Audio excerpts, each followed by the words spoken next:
Hospital ఐసీయూలో ఉన్న శ్రీతేజ్ ఐసీయూలో చూసి బయటికి వస్తున్నాను.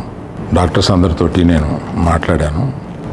అబ్బాయి రోజు రోజుకి రికవర్ అవుతున్నారు. లాస్ట్ 14 డేస్లోనూ పర్టికులర్ లాస్ట్ 10 డేస్లో రికవరీ కనపడుతుంది.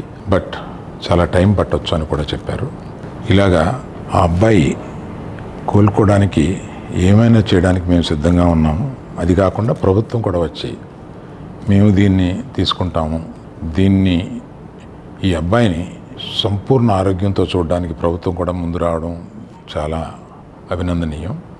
చాలామంది అభిమానులు కానీ, బంధువులు కానీ, మిత్రులు కానీ అల్లు అర్జున్ ఎందుకు హాస్పిటల్కి వెళ్ళలేదు అని అడుగుతున్నారు.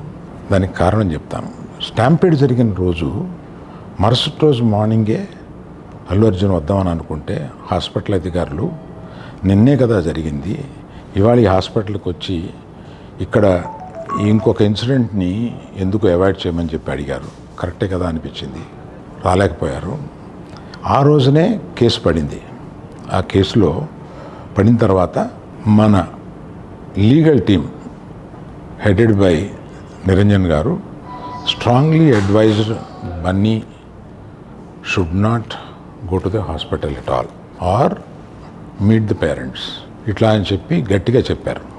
ఆ తర్వాత మేము రావడానికి అనేక నిబంధనలు, మళ్ళీ నేను ప్రభుత్వాన్ని పర్మిషన్ అడిగాను. నేనన్నా కనీసం వెళ్ళి చూస్తే బాగుంటుంది అని. ఎందుకంటే ఓ రోజు బన్నీ బాధపడుతూ నేను చూడలేకపోయాను, నువ్వన్నా వెళ్ళి చూసిరా డాడీ అని అడిగాడు. నేను ప్రభుత్వాన్ని అడిగితే వారు పర్మిషన్ ఇచ్చారు. ఈ పర్మిషన్ నాకు ఇచ్చిన చీఫ్ మినిస్టర్ గౌరవనీయులు రేవంత్ రెడ్డి గారికి, పోలీస్ శాఖకి, మన హాస్పిటల్ అధికారులు, సిఇఓ గారు అభిమన్యు, మెడికల్ డైరెక్టర్ సంబిత్ గారు, వీరందరికీ, హాస్పిటల్ వర్గానికి అందరికీ నా కృతజ్ఞతలు తెలియజేస్తున్నాను.